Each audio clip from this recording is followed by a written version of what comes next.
rare and balanced view on politics in today's world.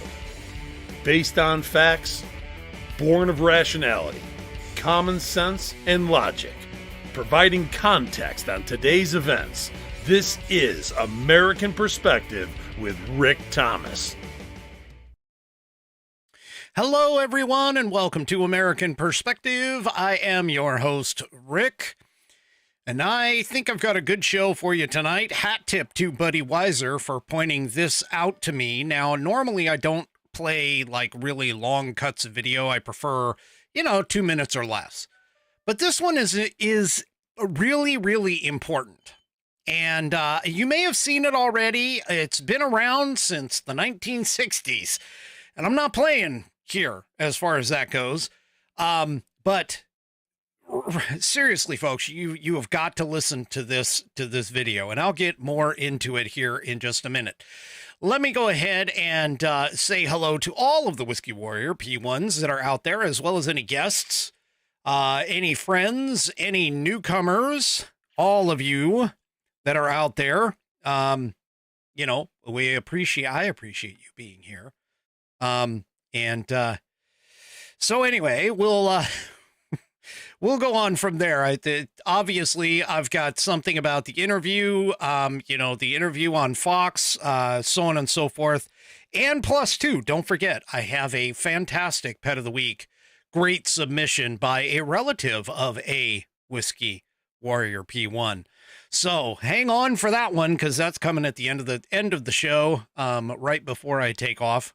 And so anyway, let's go ahead and get things started off with Amy over on Rumble. Amy will be leading us in the Pledge of Allegiance. So please, if you are of mind, please stand or remove your hat if you're wearing one. And if not, then make sure that you put your hand over your heart. And let's follow along with Amy as she leads us in the Pledge of Allegiance. I pledge allegiance to the flag of the United States of America and to the republic for which it stands, one nation, under God, indivisible, with liberty and justice for all. And of course, I thank you, Amy, for submitting that fantastic Pledge of Allegiance version of the Pledge of Allegiance. If you want to get your version of the Pledge of Allegiance done here on the program, what you have to do, and, for some, it's real simple. For some, it's not quite so simple. But what you have to do is you have to record yourself digitally performing or reciting the Pledge of Allegiance in your style. Then once you have that audio file, take that audio file out of whatever program that you've got and attach it to an email. Then send that email to me, fans, FANS, at AmericanPerspective.online. That's fans, FANS, at AmericanPerspective.online. And I will get you into the rotation as soon as I possibly can and comfortably can. All right. So tonight, of course, it is down to business.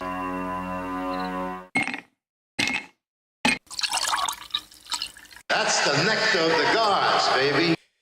It is Whiskey Wednesday. It's like Taco Tuesday, but for badasses.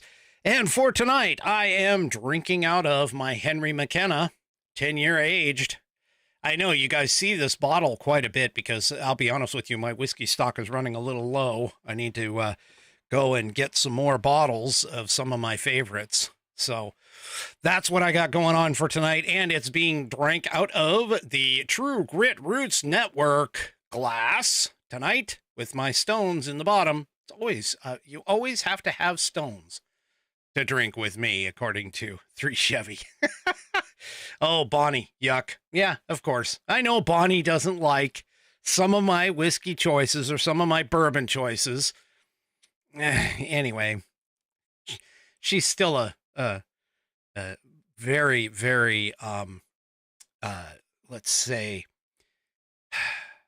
special Whiskey Warrior P1 to me. So there you go. Anyway. Good stuff, good stuff. And of course, because it is TGRN night, TGRN.net That stands for True Grit Roots Network. And you can come and listen to our TGRN Blues channel. We've got some good things coming up in the near future, so hang on. But TGRN Blues is our 24/7, 365 channel, digital radio station channel. You can find us at tgrn.net. You can listen to us right through the browser, or what you can do is you can also download our app right there at tgrn.net. It'll give you links, and you can go and download the app. And then if you don't want to get our app, or you don't want to listen through your browser, but you already have the Live 365 Odyssey, that's AUDACY, or the iHeartRadio app, you can find us in their catalog of digital radio stations. And I just want to tell you real quick about a daily program that we have called the TGRN Blues Blue Plate Special. Come and have lunch with the TGRN Blues crew weekdays, Monday through Friday, from noon till 1 Central Time, featuring tasty blues and R&B cuts from our kitchen. It's a great way to enjoy lunch together. Join our on-air personalities, various ones, throughout the week for the Blue Plate Special on TGRN Blues. Now, each one of those on-air personalities carefully selects and curates a specific list of blues that kind of follows with their shows later on that evening that are going to show up. So you should check them out. Check them all out. Monday through Friday, again, noon till 1 p.m. on the Blue Plate Special. That's, of course, in Central Time. That's Monday through Friday, weekends, or weekdays, noon to 1. All right. TGRN.net with the True Grit Roots Network. TGRN Blues, based out of Austin, Texas. All right. Okay. Well, obviously, the talk of the town is tonight's Bret Baier interview. And while I unfortunately, I couldn't take the time to watch it, so I'm hoping to catch a bunch of, I'm going to have to catch it again with all the clips and so on and so forth. But that being the case, Bret Baier, at least according to this article in the Daily Wire, Bret Baier apparently asked the public what he should ask Kamala, what he should have asked Kamala. And here's what he ended up with. Now, obviously, keep in mind that he is, he was going to ask the questions that he was going to ask. At least that's what he said. Is that the special report anchor, that's Bret Baier, made it clear that the interview, though it would be pre-taped, would be aired unedited and in its entirety, and said that no one would have access to the final questions but him. He also wanted to know what Americans most wanted to hear from the Democrat Party's presidential nominee. And he said, "I want to hear from you. What would you ask of VP Harris?" He put this on a post on X. Well, he got some interesting questions back. First one was a New York Post reporter, Jonathan Levine, who posted, "I'd be keen to know when it became legal to hand out loans to people based on their race." Now, that was in reference to the fact that she is trying to woo black men back to her party, because she's bleeding that particular demographic. But she's trying to woo them back by offering $1 million in forgivable loans, business loans, to black entrepreneurs. Now, of course, the $1 million, it's not the whole thing that's forgivable. It's only the first 20,000 that's forgivable. But still, again, it's another one of the Democrats' buying of votes. And let's see, who else? Writer Jeff Carlson turned the topic to the economy, saying, "First ask Kamala about the details of her economic plan, then ask her to explain how it would be funded. Finally, ask her to tie it all together by walking you through how our monetary system works and how money and debt are created." And then, of course, he added a bonus question: how will this impact the U.S. dollar? These are some really good questions. I mean, I'll be honest with you. Former Governor Scott Walker, who was a Republican out of Wisconsin, wanted to know, why should people believe your claims that former President Trump will do things that he didn't do during the 4 years that he was in office, while believing you'll do things that you didn't do during the 4 years that you've been in office?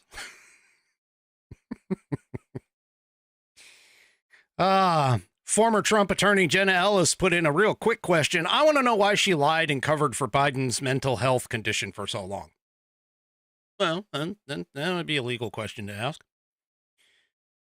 Margot Cleveland of The Federalist asked, your husband has not denied hitting his ex-girlfriend, and there is currently more evidence that Doug struck his ex-girlfriend in the face than that of Justice Kavanaugh even ever meeting Christy Blasey Ford.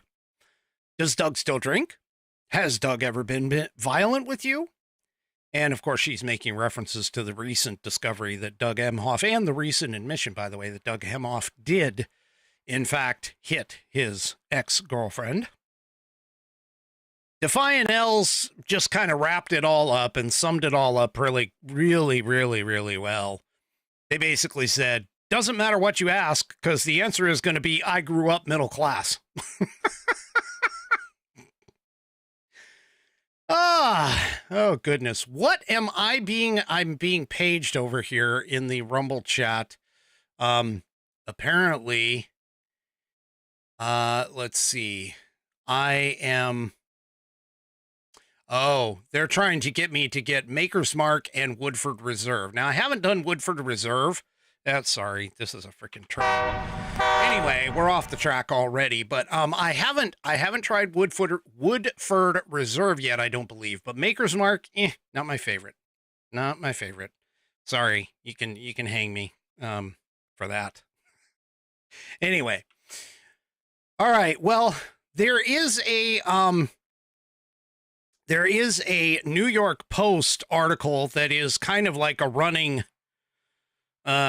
TikTok thing, or ticker, I guess, of new posts as the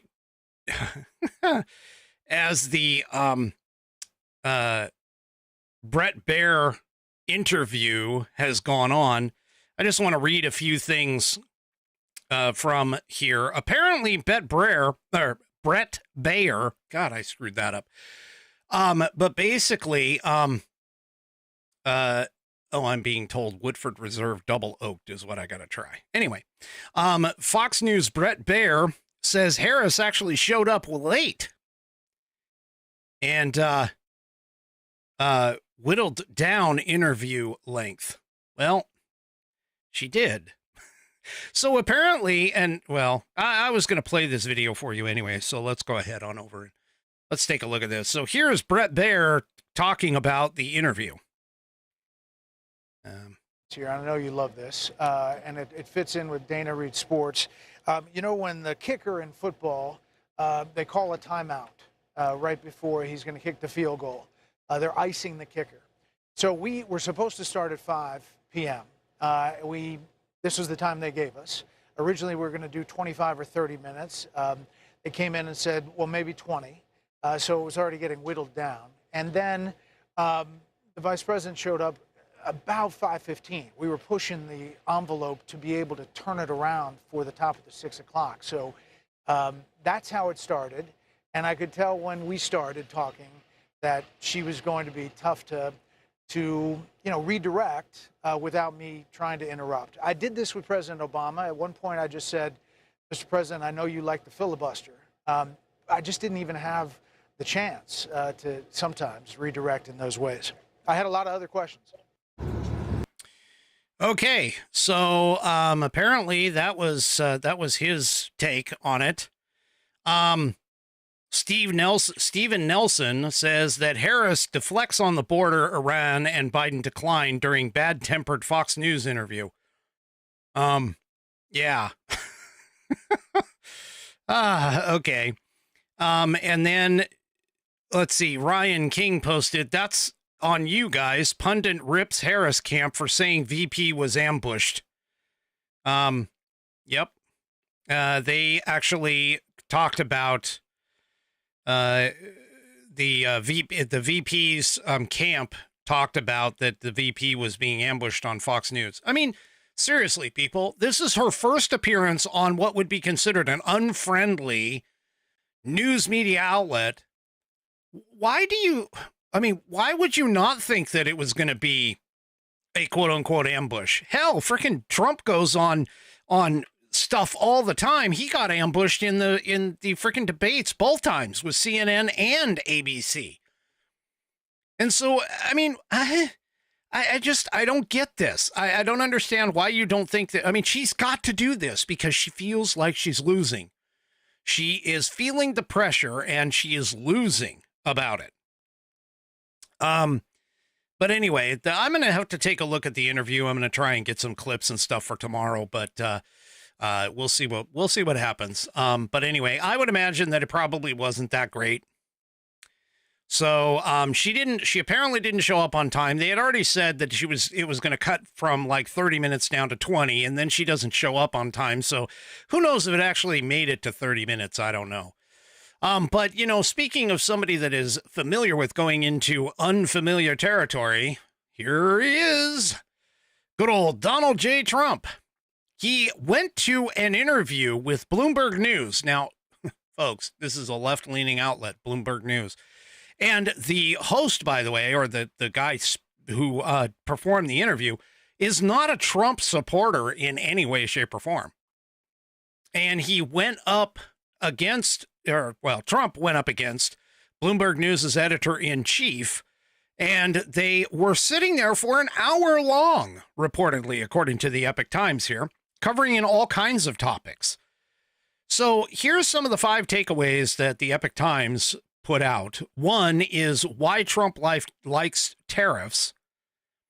And the guy that was doing the hosting, his name is Micklethwaite, repeatedly challenged the president about the possible negative effects on tariffs.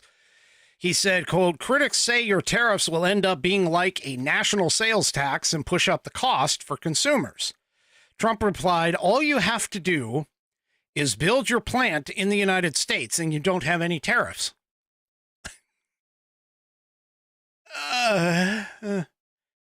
Yeah, I mean, let's face it, just don't import your stuff, build a plant here in America, produce it in America, and you won't have any problems with the tariffs. Seems like a pretty simple frickin' answer to me. But anyway, Kent Gray, a member of the Illinois Trump delegation, told the Epoch Times that Trump did a good job explaining to Bloomberg News and the wider audience here that there are 2 ways to use tariffs. Bringing in the money for companies that won't actually build here is the more obvious traditional purpose of tariffs. Now, for those of you that may not recall, tariffs actually were the primary way of bringing in money for the federal government before the national income tax started kicking off with the 16th Amendment. So anyway, and it can also, continuing on, the tariffs can also be used to push companies to manufacture goods here inside the United States rather than doing it in foreign countries and shipping it over here. So that was one. Now, a key point, a second point that came out of this was investors and analysts are wrong.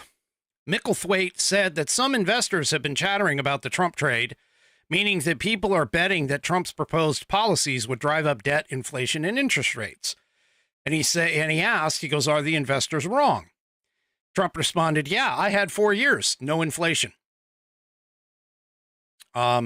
By no inflation, keep in mind, unlike the Democrats who would try to tell you that, oh, no inflation means zero inflation. No, what Trump is meaning by no inflation, meaning that it was below the target 2%. Okay, that's already baked in the cake by the Federal Reserve. Now, after that answer, Micklethwaite pushed back, saying that the Wall Street Journal has also joined a chorus of voices concerned that some of Trump's policies would drive up debt. And Trump asked, well, what does the Wall Street Journal know? He continued, they've been wrong about everything. So have you, by the way. You've been wrong.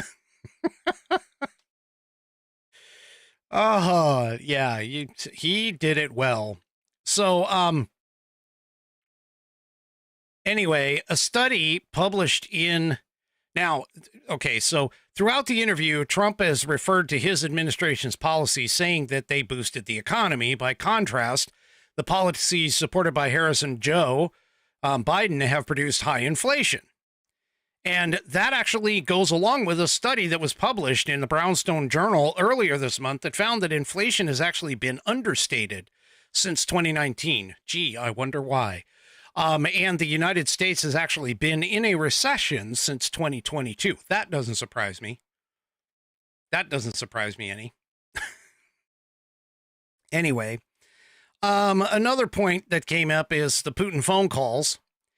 And Micklethwaite asked Trump whether he had private phone calls with Russian President Vladimir Putin after leaving the White House, as asserted in journalist Bob Woodward's latest book, War. Trump just says, I don't comment on that. However, Trump did say that if he did have such a discussion with Putin, it's a smart thing. So, yeah. And Micklethwaite tried to catch Trump and said, you seem to imply that you would talk to him without actually confirming it. Trump reiterated, I said I don't comment on those things. Let's see what else. Oh, Trump champions legal immigration. So a little bit later on in the interview, Micklethwaite shifted the discussion toward immigration, telling Trump, I know it's a very emotive issue for you. Micklethwaite said, from a business person's viewpoint, look at the full effect of taking a lot of people out of the workforce, referring to Trump's plan to do mass deportations of the illegal aliens if he wins a second term. Micklethwaite said, the Congressional Budget Office is banking on the fact that there will be $9 trillion added to the GDP of America over the next 10 years by these aliens. I threw in aliens. He said immigrants, just to be clear. You want to stop that process for all the people who run businesses in the audience. He then asked Trump whether he thought it was okay to have a slightly smaller economy in exchange for having immigration control. Simple answer, Trump said. I want a lot of people to come into our country, but I want them to come in legally. Hey, y'all over in the Rumble chat, don't get ahead of me. I'm getting there. Sorry. So anyway, he also pointed out the federal report revealing that 425,000 illegal aliens, included more than 13,000 convicted killers, have been freed into the United States. Now, Trump says that he wants to encourage immigration for people that can love our country. So there you go. There we go. Okay, so another topic that hit was election night focus. And essentially, he was asked, Trump was asked, which state could determine the outcome of 2024's presidential election. Trump responded with Pennsylvania seems to be the one cited most often. But he also said that Michigan and Arizona are important states to watch. He thinks his campaign is going well in all three. Well, yeah, I would agree with that. So Real Clear Politics polling average showed that as of October 15th, Trump had pulled slightly ahead of Harris in all three of those battleground states, as well as Nevada, North Carolina, and Georgia. Harris was still maintaining an edge over Trump in Wisconsin. Nationwide, Harris is leading Trump, according to the conglomerate, by 1.3%. Well, that's obviously within the margin of error, totally within the margin of error. So this is clearly a toss-up.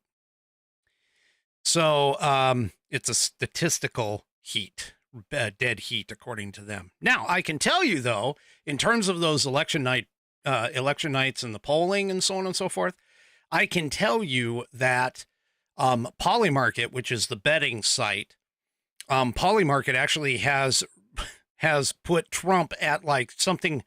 Well, he's higher than 55% chance of winning. He's bouncing between like 57 and 58 the last I looked over the last couple of days. So apparently people are who are putting money into it, keep that in mind, are becoming more and more confident that Trump is going to potentially win in 2024. In just 21 days, by the way. 21 days, folks. All right. So we have the jobs numbers that consistently get revised. We've had the inflation rate consistently get revised. Well, now we have the FBI's violent crime stats that have been revised. Can we trust anything out of this administration when they publish numbers? Can we really? Here, in Real Clear Investigations, okay, when the FBI originally released, let me put this in here. The title of the article is Stealth Edit, FBI Quietly Revises Violent Crime Stats. Remember that article where I showed you the difference between the FBI crime stats and the national crime, NCVS. I can't remember what the V stands for, but anyway, they have two basic numbers that can be derived, and one was showing crime was going up, which was the NCVS, and the other number, which was the FBI statistics, showed that crime was actually going down. And if you recall, I pointed out it's not crime that's going down, it's reporting that's going down. Well, now this article shows that the FBI sneakily tried to cross this, where they released their final crime data, reading from the piece here, they released their final crime data for 2022 in September of 2023. It reported that the nation's violent crime fell by 2.1%. And that quickly became, and of course, the left is continuing to talk about this as a big thing that, oh yeah, under Biden, crime went down. Well, the FBI has quietly revised those numbers, folks, releasing new data that actually shows that violent crime increased in 2022 by 4.5%. Now that's violent crime all the way across the board. Okay. All the way across the board. So this includes thousands more rapes, murders, robberies, and aggravated assaults, folks. I mean, seriously. Real Clear Investigations discovered the change through a cryptic reference on the FBI website that states the 2022 violent crime rate has been updated for inclusion in CIUS 2023. But there's no mention that the numbers increased. One only actually sees the change by downloading the FBI's new crime data and comparing it to the file that was actually released last year. So apparently after the file was released, its new crime data, the USA Today headline read that violent crime dropped for a third straight year in 2023, including murder and rape.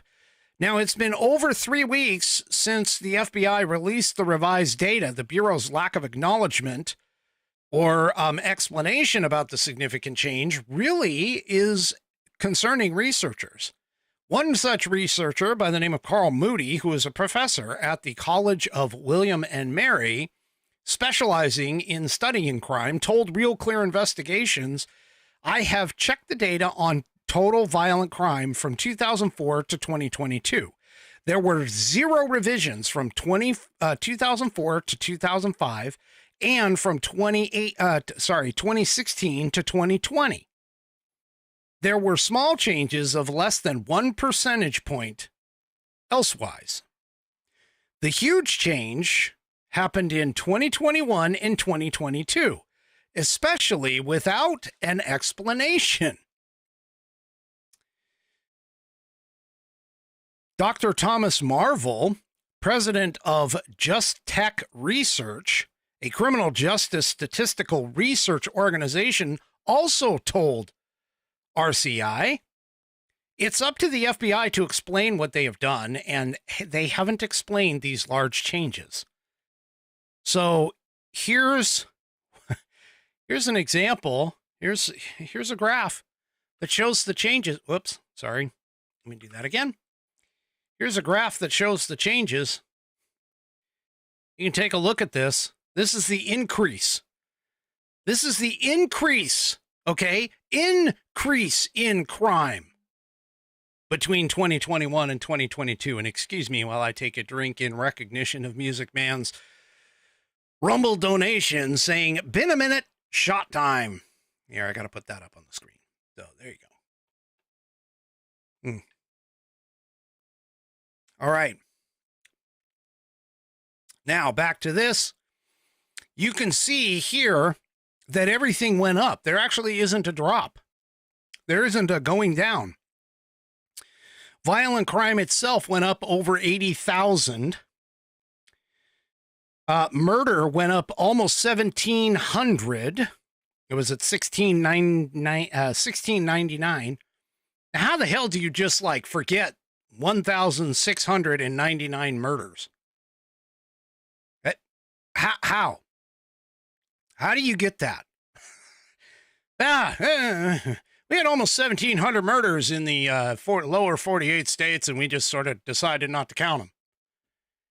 Yeah. Anyway, rapes increased by little over 5,000. So yeah, and by the way, rape actually was broken up into two categories. And the reason being is because of the fact that they revised, and this is one of the reasons why the FBI crime data is so far off on some things, especially in terms of the reporting aspect, is because of the fact that they recategorized this. So technically rape combined under the old category and the new category, you're looking at over 12,000 new rapes. Battery is up 33, almost 33,500. Aggravated assault is up almost 37,000, a little over 37,000. I mean, this isn't good, folks. This is not good. And why? Why would the FBI hide these stats? Well, pretty simply, I think it's a political thing. Unless they can come up with some other reason, the FBI is trying to fudge these stats and tried to slip it in quietly because we're in an election year. We're in an election year. So even without the increase, the drop in violent crime in 2023 would have been less than half as large, only 1.6% instead of the reported drop of 3.5%.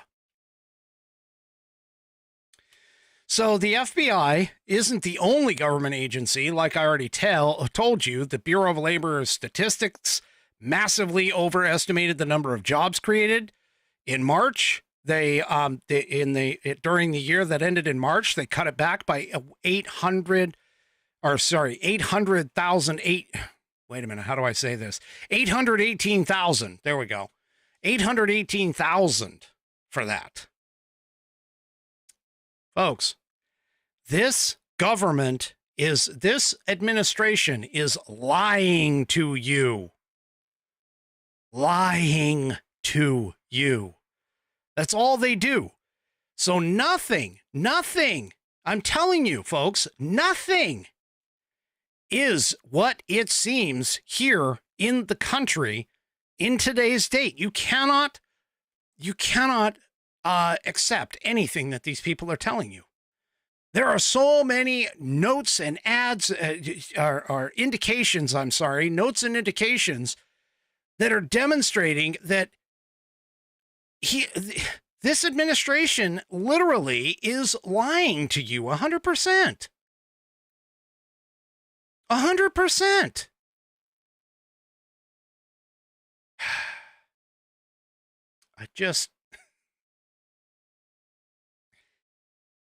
This is exactly what happens when you put Democrats in charge. Exactly what happens when you put Democrats in charge.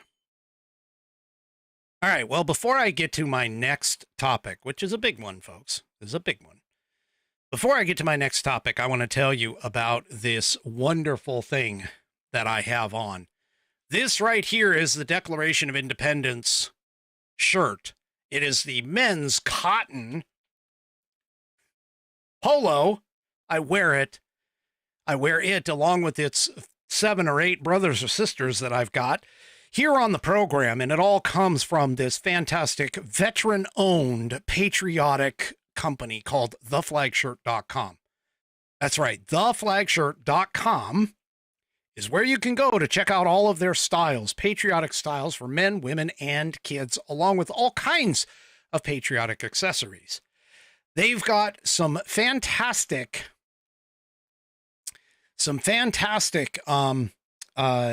fall styles that are available right now that are hoodies and pullovers and those kinds of things for those chillier days that we are coming into and experiencing right now. So go and check out theflagshirt.com and get yourself some of their wonderful clothing items and accessories. Now, if you purchase $75 or more, you'll get free shipping. But I know $75 in this economy is a little rough.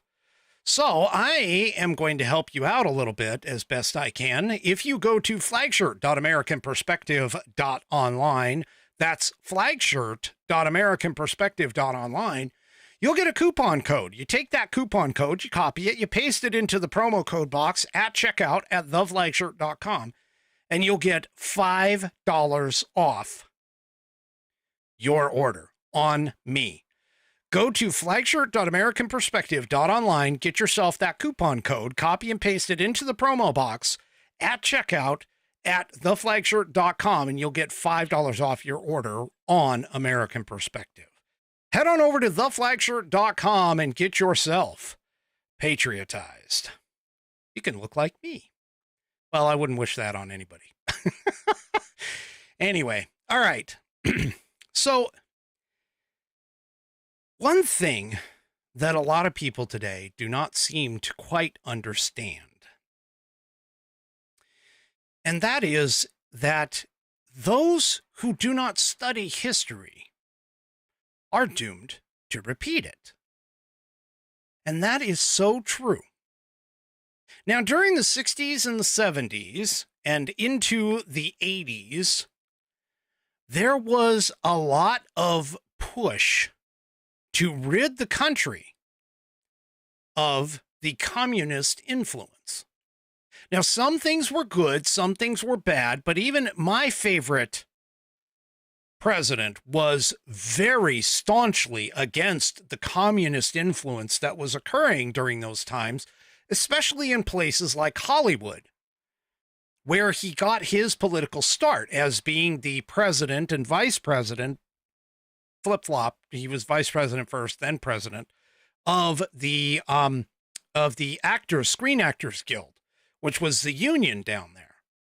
And then after that, of course, he got into politics and became the governor of California, then moved on to becoming the president of the United States. And of course, I'm speaking of Ronald Reagan.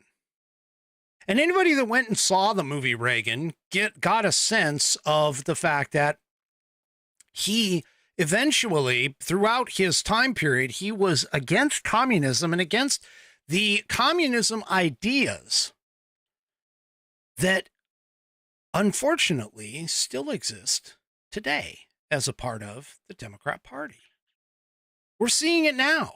We're seeing the vestiges of Marxism, socialism, and communism, all three, especially American Marxism, that's going on right now in the Democrat Party.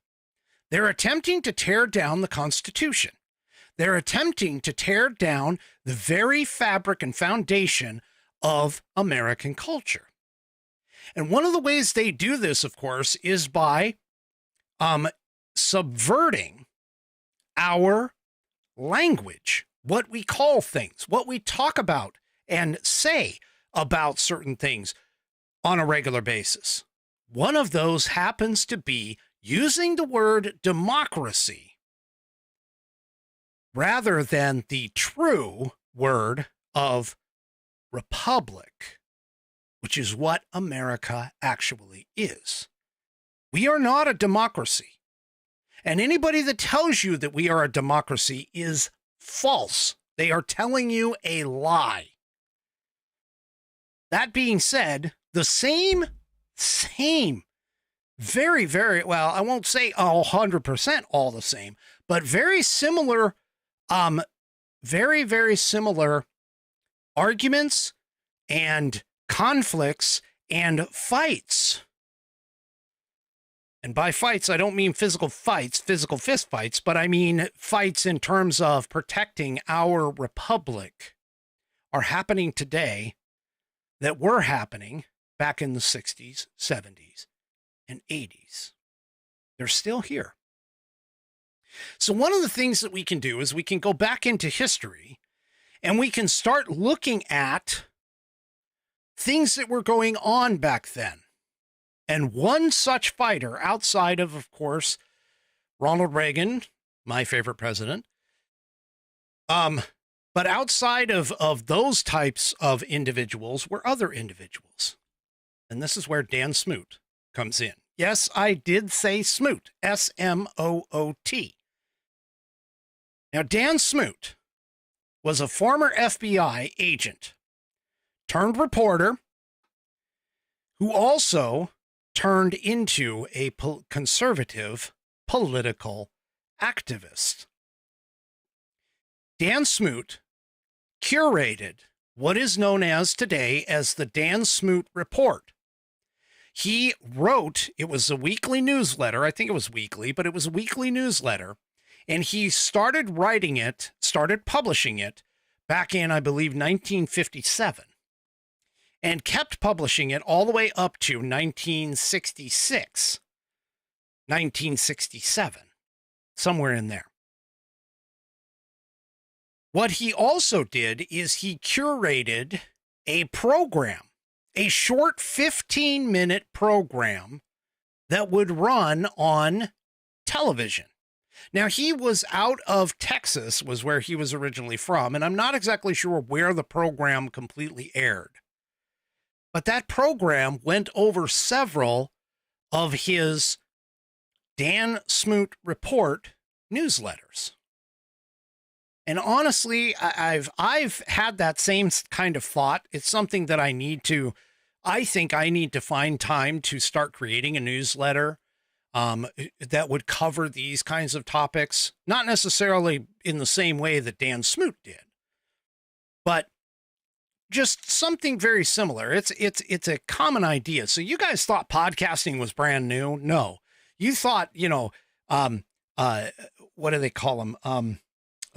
Doing little articles and stuff on the web, blogging or whatever, that was something new? No, it's not new. It's a new adaptation to the new technology. But back then, he took the time to go ahead and put together this newsletter. And by the way, there actually are books. You can't buy them anymore. At least I haven't been able to find them yet. But he did take all of his newsletters, or somebody did, for a full year and bound them together into a book. And he was actually selling those as a book as well. But what I'm about to show you is one of those episodes. And this, again, hat tip to Buddy Weiser pointing it out to me, even though I already had the video actually in my archive. He brought it to the fore and he asked a special favor for me to cover this particular video.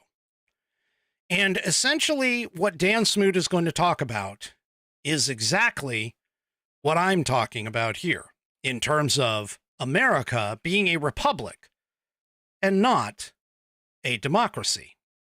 So if you don't mind, and I'm sure that you don't, any of my Whiskey Warrior people probably won't, the video itself is about 11 minutes long.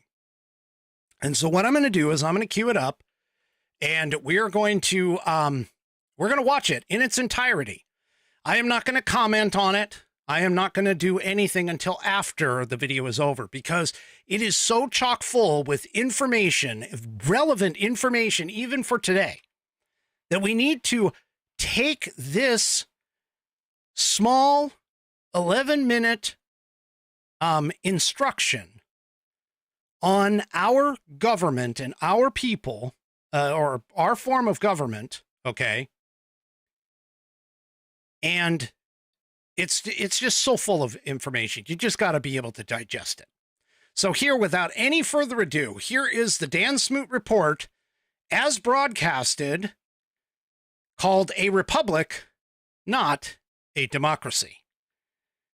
Please enjoy. A constitutional republic, not a democracy. The ideal of a democracy is universal equality. The ideal of a constitutional republic is individual liberty. A democracy always degenerates into dictatorship, which promises government-guaranteed equality and security, but it delivers nothing but poverty and serfdom for the people it robs and rules. America was founded as a constitutional republic to safeguard the liberties of the people against the tyranny of democracy or of one-man dictatorship. In this century, great strides have been made toward the goal of subverting our republic into a democracy. The foremost tactic of the subverters is subversion of language. By calling America a democracy until people thoughtlessly accept and use the term, the totalitarians have obscured the real meaning of our principles of government. That is a summary of my report on a constitutional republic, not a democracy. The full report after a message from my sponsor.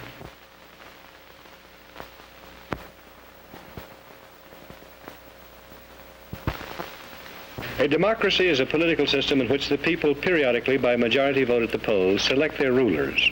The rulers then have absolute power to make whatever laws they please by majority vote among themselves. In a constitutional republic, the people also, by majority vote at the polls, select rulers, who make laws by majority vote among themselves. But the rulers cannot make any laws they please because the Constitution severely restricts their lawmaking power. The ideal of a democracy is universal equality. The ideal of a constitutional republic is individual liberty.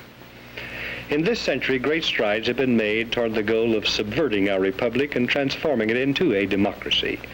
The foremost tactic of the subverters is subversion of language. By calling America a democracy until people thoughtlessly accept and use the term, totalitarians have obscured the real meaning of American principles of government. Note the following passages from a recent article distributed by the New York Times News Service. Quote, "In the United States and in other leading democracies, recent years have seen perceptible growth in executive authority. As society becomes more equalitarian, it tends increasingly to concentrate absolute power in the hands of one single man.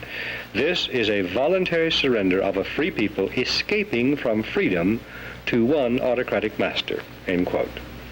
And note the following from Gunnar Myrdal's An American Dilemma. Quote, "In America, liberty often provided an opportunity for the stronger to rob the weaker. Against this, the equalitarianism in the American creed has been persistently revolting. And in the conflict between equality and liberty, equality is slowly winning. In America, conservatism has to a great extent been perverted into a cult of the Constitution. This is unfortunate since the Constitution is in many respects impractical and ill-suited for modern conditions. The worship of the Constitution is also a most flagrant violation of the American creed.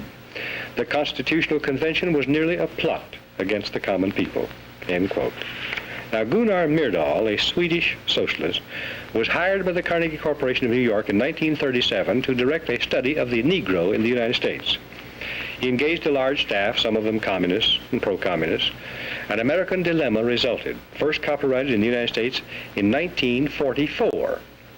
In 1954, the Supreme Court handed down a school segregation decision, which deliberately violated the Constitution, reversed a previous Supreme Court decision, and lit a fuse touching off explosive violence, which has been shattering our society ever since. The court cited An American Dilemma as one of the modern authorities on which it relied in preference to the Constitution for justification of its decision. An American Dilemma, written by a Swedish socialist, provided a basic rationale for the conversion of our free republic into an equalitarian democracy. Myrdal contends that the American Declaration of Independence, 1776, proclaimed the ideal of an equalitarian democracy because it contains the phrase, all men are created equal. 11 years later, the Constitution created not a democracy founded on the ideal of equality, but a republic founded on the ideal of liberty. This is why Myrdal says the Constitutional Convention was nearly a plot against the common people. But he and those who parrot his ideas are either ignorant or dishonest. The Constitution was ordained specifically to safeguard the principles of liberty proclaimed by the Declaration of Independence.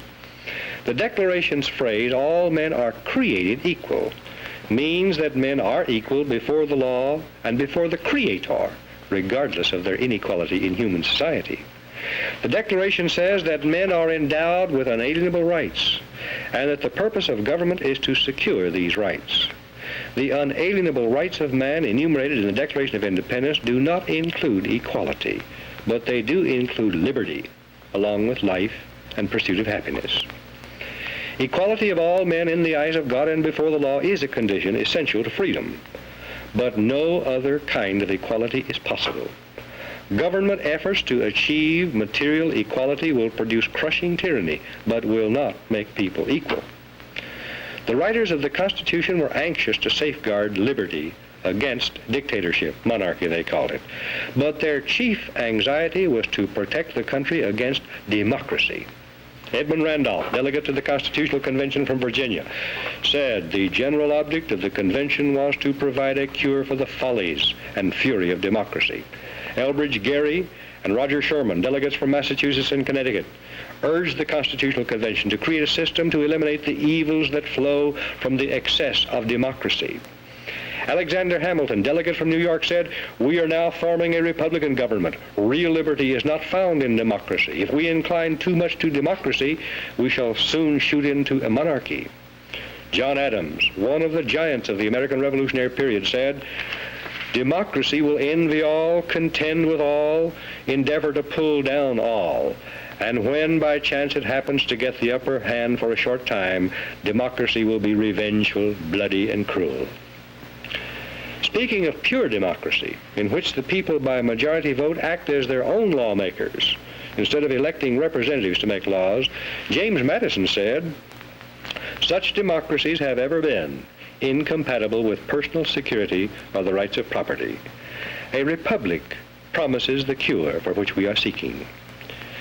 Madison, known as the father of the Constitution, knew and said that enlightened men will not always be at the helm of government to serve as proper guardians of the public weal.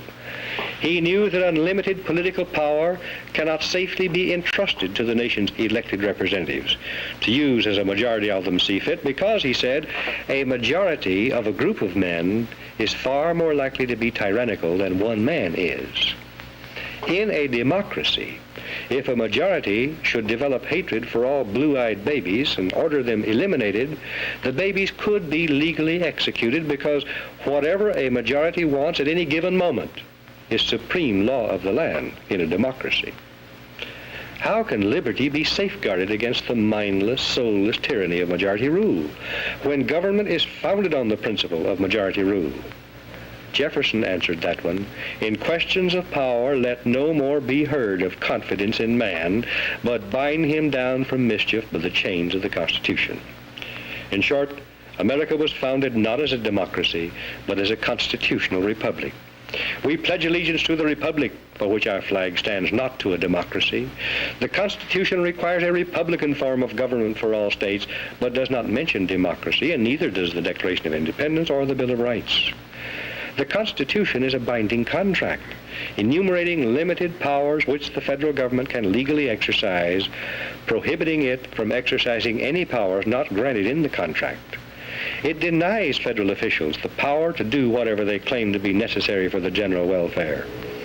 Federal action not clearly authorized by the Constitution is illegal, even if approved by an overwhelming majority of the people, because all the elastic powers of government are left with the states.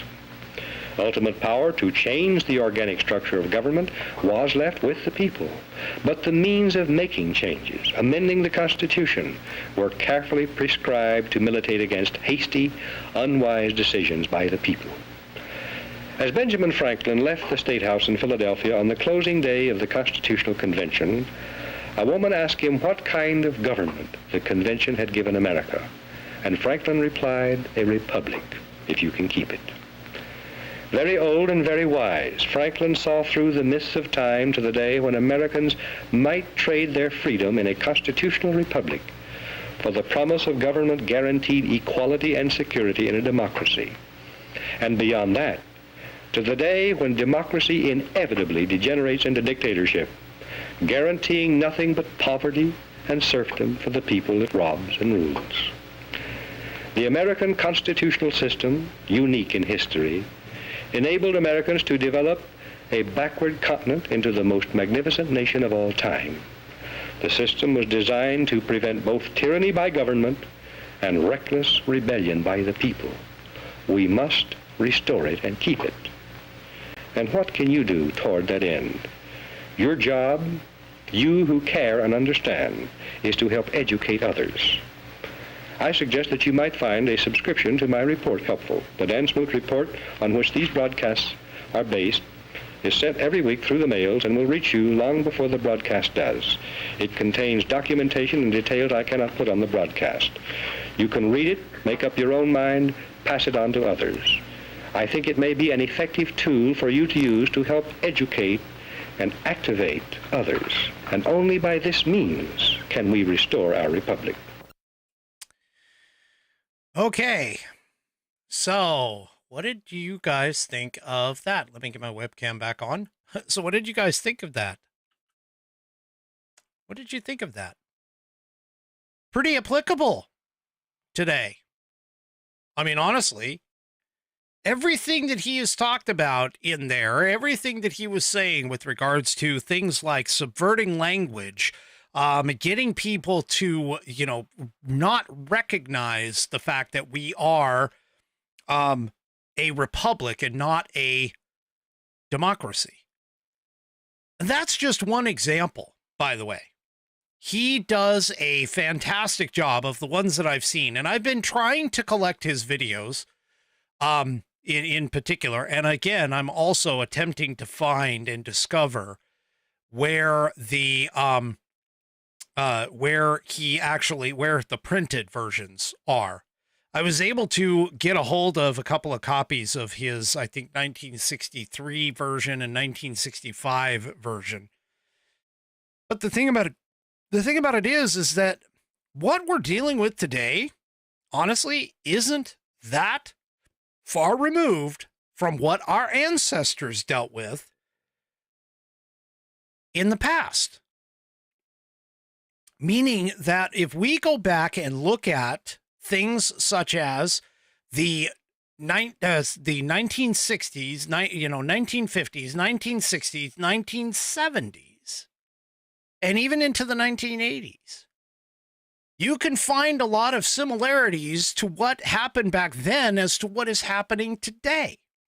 For an example, the high inflation that we are dealing with today, which is nowhere near the high inflation that we were dealing with in the 1970s, that actually brought us Ronald Reagan, that got rid of Carter and brought in Ronald Reagan, because the people wanted a change.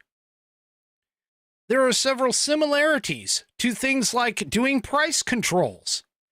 Price controls was something that Richard Nixon attempted to do in order to try and stem the effects of inflation. And it didn't go so well. And here we have a candidate who is trying to advocate for price controls. Coco Dominky points out over here, Coco DeWhiskey points out, my husband and I listened to a speech from the 1964 campaign. It is also very relevant today. What you are talking about, Coco, is the speech called A Time to Choose, which was the 1964 Barry Goldwater speech that then Governor Ronald Reagan, or maybe it wasn't. I don't think he was governor yet, but he was a rising star, and he gave that speech in front of a televised audience. You can still find that speech, by the way, on YouTube and so on and so forth. I actually grabbed it, and that particular speech is the one where he calls out the fact that the main problem with our liberal friends is not that they know so much, it's that they know so much that isn't so. Folks, nothing that we have had and are dealing with today is that much different than what some of our ancestors have had to deal with. This country has a almost 250 year history, folks. And what we need to do is we need to study history, study the past in order to understand and better prepare ourselves for the future. One of the problems that we have in today's society is the fact that our young people, the young folks who are out there, who are learning things that are not correct, because of all of these people that are running around on TikTok and Facebook and Instagram and all these other places, social media outlets, they're learning the incorrect things. This is one of the reasons why I am consistently promoting the Institute on the Constitution. And as Dan Smoot talked about, the biggest thing that we as individuals can do is to educate the rest of our world on what is going on. This is part of the reason why I promote the Constitution of the United States, right there from the Institute on the Constitution. There's a reason why I advocate for this. There's a reason why I advocate for learning about the Constitution. The Institute on the Constitution has got a great, and I don't mean to be doing a spot for them, but I'm going to anyway. They have a great plethora of books and information that can be used in order to educate. This is one of the reasons why I started this channel. And granted, I've been a little lax in some cases in doing the education, but this is why it's here. This is why I talk about this stuff. This is why I attempt to try and infuse facts and historical references to this channel. This is what we are here for. You want to know how to help? You don't necessarily have to jump in and get involved necessarily with politics, but just being an understanding person and being able to recognize and understand and rebroadcast the facts about this country.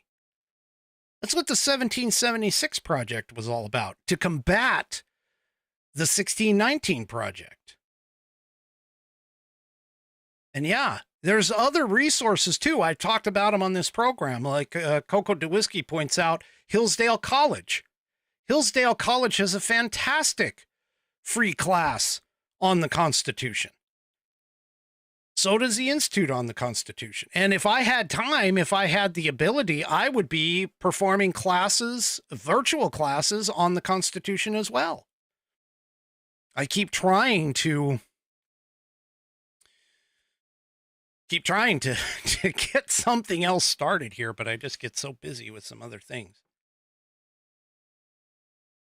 And yes, I could be doing some other segments too. If you guys have ideas of that, things that maybe I could incorporate in the program as this program develops, because this is for you, folks. I mean, this is for you. I'm here. Yes, I'm the one on the show. Okay, I'm the one with the camera. I'm the one who's looking, having his ugly mug looked at. But I'm attempting to try as best I can and help to teach as well. to the younger generation that's out there, to the younger generations, I should say, that are out there. Okay? That's what needs to happen here. We need to educate the young people, the ones that are coming up and have been told the wrong things, have been told sometimes outright lies. And we need to discuss and tell the truth about stuff, the good, the bad, and yes, the ugly at times. This country isn't always and hasn't always been a, beacon of hope. We've had our dark days as well. But we have to be able to educate on all of it and speak frankly about all of it in order to be able to educate and better prepare our progeny for what is coming up. And again, like I said, that's one of the reasons why I keep advocating, hey, grab one of these. This is the foundational concepts, and it does not take that long. I know, Bonnie. It does not take that long to read through it, and it's not like Shakespeare. It is not that difficult necessarily to read the Constitution of the United States.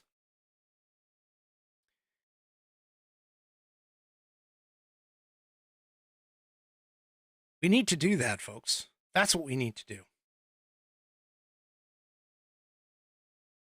That's what we need to do. That's what all of us can do, is to try and educate, and teach the others. And if you can't teach, point them to places where they can find the answers. That's one of the reasons why I put in like the question of the week. If you have a question about something, whether it's dealing with the Constitution, whether it's dealing with history, whether it's dealing with anything, I mean, that was one of my segments that I was attempting to be able to answer your questions.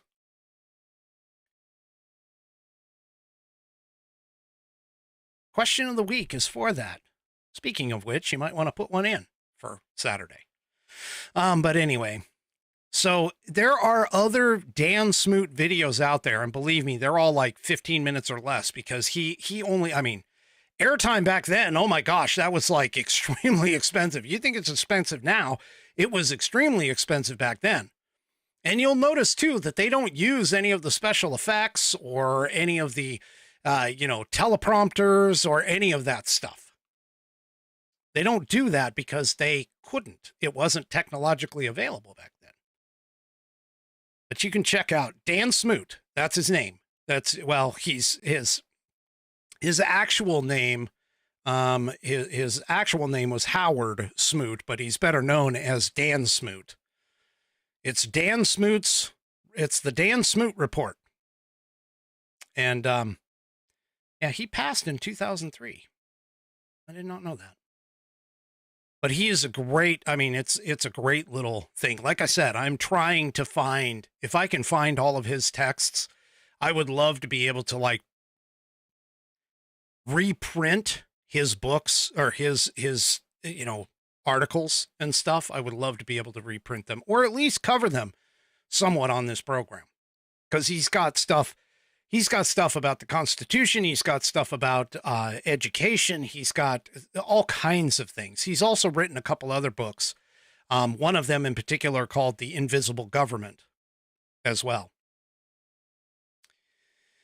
So yeah, he is a great resource, fantastic resource. And if you look him up, a lot of his videos are on YouTube, and some of them obviously are on Rumble as well, because that's where Buddy, again, hat tip to Buddy for pointing it out. And just remember, people, we do not live in a democracy. The word democracy does not show up in the Constitution, nor does it show up in the Declaration of Independence. We are, according to Article 4, Section 4, guaranteed a Republican form of government here in America.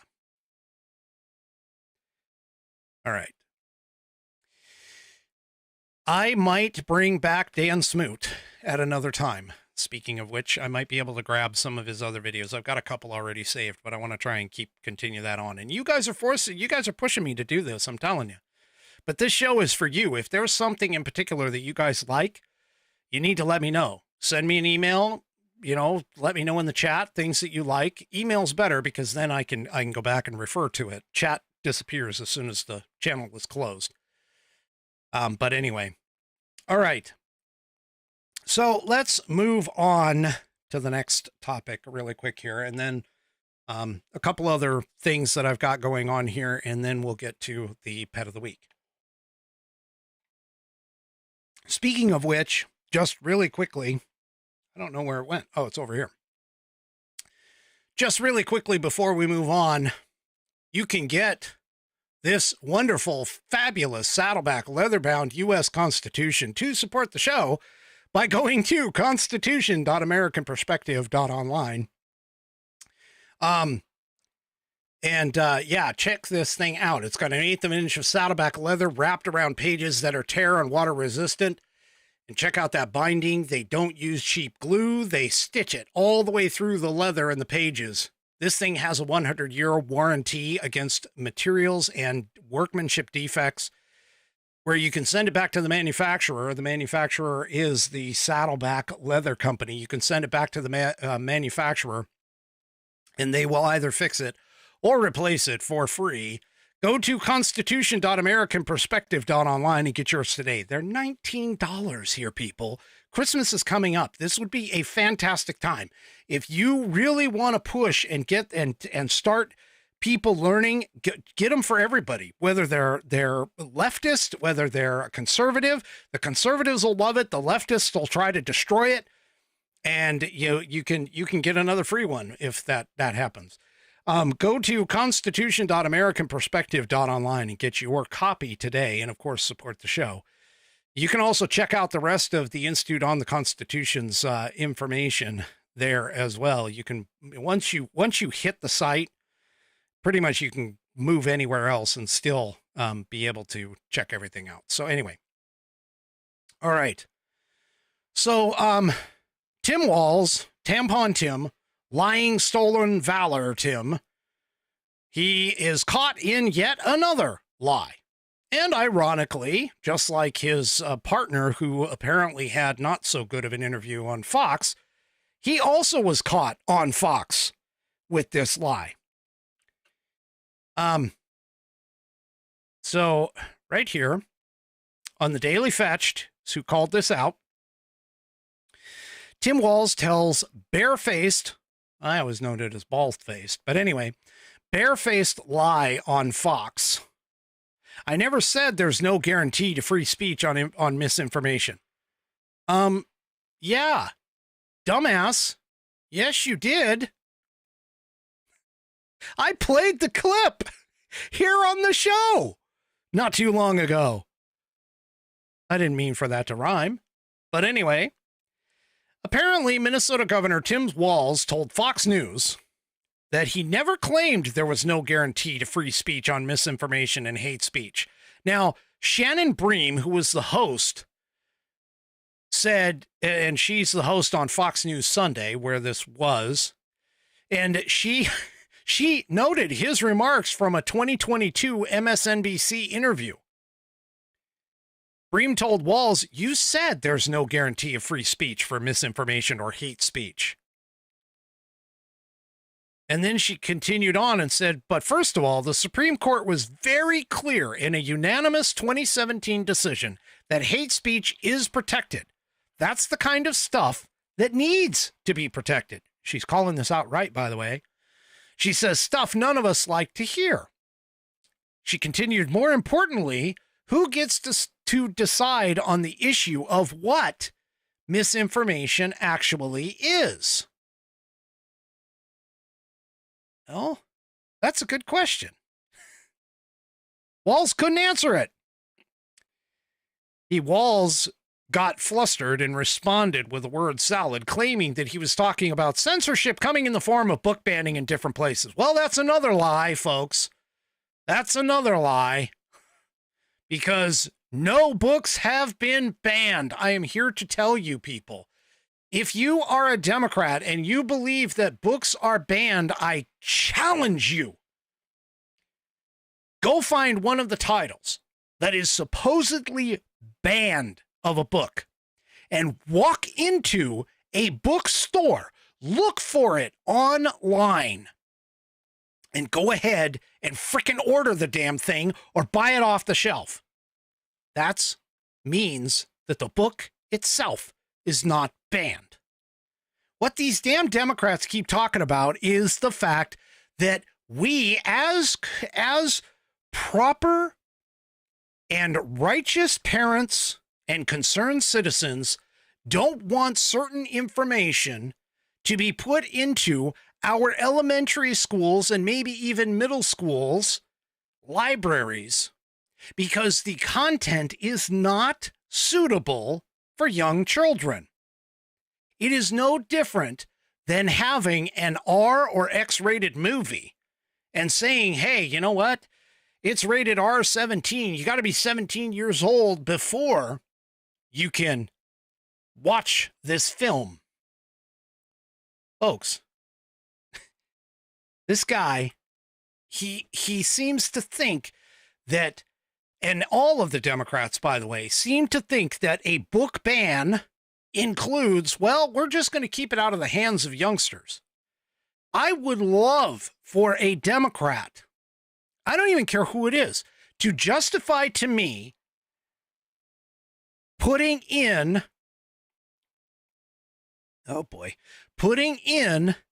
a magazine such as Playboy, Penthouse, or Hustler into an elementary school.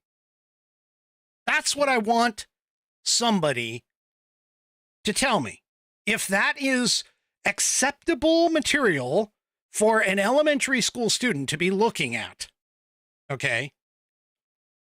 I want them to explain to me how that is acceptable, because that's essentially what those books who were quote unquote banned, okay? These same people, they don't seem to understand that those books were actually explicit sexual content. That isn't appropriate to go and put out into an elementary school. That's not acceptable. Folks, these morons don't recognize their own stupidity. They just don't. They have not a single shred of common sense, logic, or reason at all in any of this.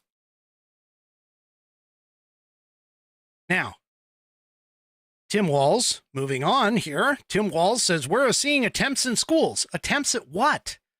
Controlling the content? We just talked about it. And then he continues on to say the issue on this was the hate speech and the protected hate speech. Speech that's aimed at creating violence. Speech that's aimed at threats to individuals. That's what we're talking about in this. No, that isn't what we're talking about, Tampon Tim. No, that isn't what we're talking about, Stolen Valor Tim. What we're talking about, and honestly, trust me, if you don't think that speech is protected, that kind of speech is protected, all you have to do is look up Kathy Griffin holding up the beheaded model of Donald Trump with blood dripping off of it. Now, if you don't think that that is specifically creating violence, and yet she was able to post that picture. Granted, it was very tasteless and condemned by a lot of people, but she was still able to post it. That's the kind of free speech that is protected. And then, of course, he adds on to this, the decision on that, society decides a lot of this. The idea of someone going on and threatening someone's life or child's life online. What do you think people did to Barron Trump before he was 18 when the first Trump presidency was running around? What the hell, folks? These people don't even recognize their own stupidity. And yes, Pi, I did see the rant. All right, just off the beaten path here. Music Man once again hitting me for another shot. He says, great show. Still waiting on the awesome pet of the week. One more shot and people click the thumb. Meaning give the thumbs up, folks. But here you go. Here's the drink. All right. Anyway, okay. One last thing. I don't know if anybody saw this, but California did a political hit on Elon Musk's SpaceX launch. They rejected him launching more SpaceX more times out of Vandenberg Space Force Base. And the California Commission rejected it because of Musk's political activities. So do you think that we're not being, attacked politically? Yeah. That was out of the Epic Times, but I'm sure, it's everywhere else too. So Musk, even though he is not, okay, folks, he is not a conservative by any means. He is a self-proclaimed libertarian, but as he has pointed out, the Democrat Party in particular has left him. He's pointed that out on multiple occasions, and now he is talking to Donald Trump. Donald Trump is the more centrist out of the two candidates that are here. Donald Trump is the centrist. He is not by any means a conservative. He's not what I would consider a conservative, but he is more of a centrist moderate. Who the hell would have thought that we would be talking about Donald Trump being a moderate? Okay. Seriously. Anyway. All right. So let's get on to tonight's, I got to find, there it is. Let's get on to tonight's pet of the week. And in perfect time, the submitter is actually in the chat right now. Hello, Melissa. Welcome to the program. Thank you for your submission. Let me go ahead and get the conversation up with regards to what you sent me.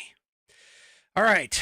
So Mark is Melissa's father, and Mark is over on Facebook. You've sometimes seen him over on Rumble when he gets over there. He prefers Facebook more often than not. But anyway, that's where this comes from.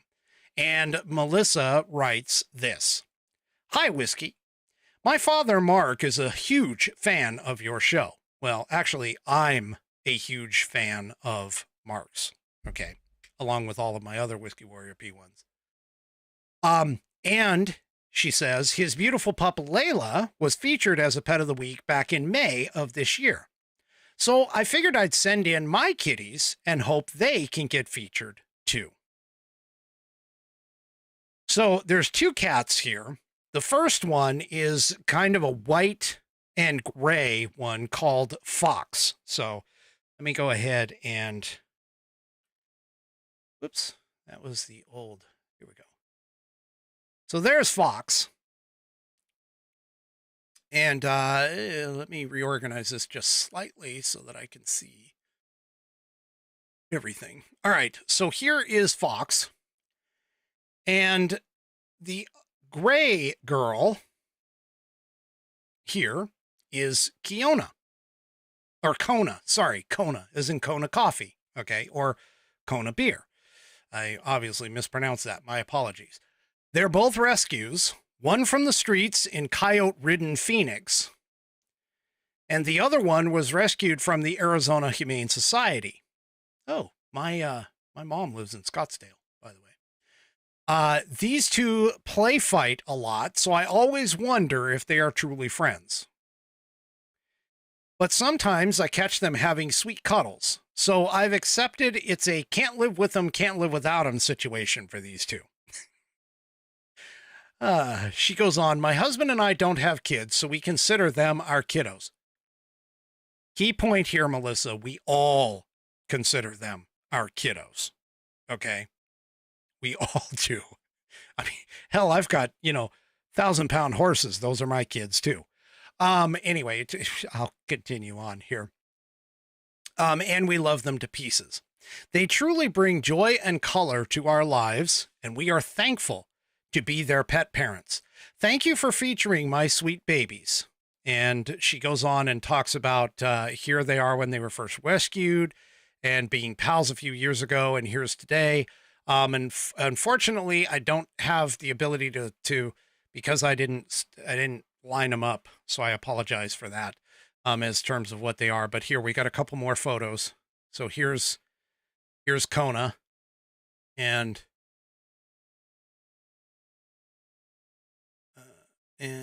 Fox and Kona again. They're just kind of hanging out. And I think that's it that's it for the images. But we do have a video that she submitted as well.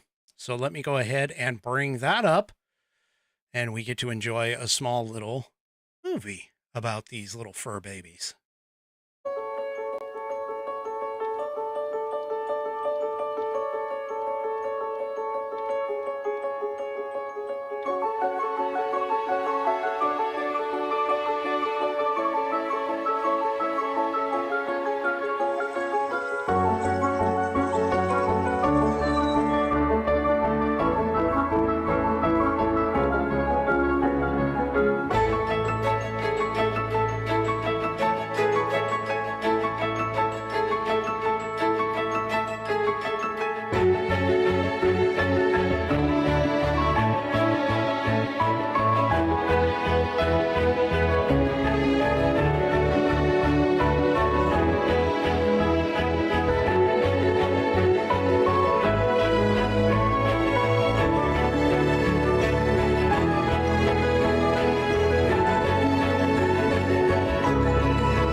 Very nicely done on the video, by the way. Just thought I'd add that in.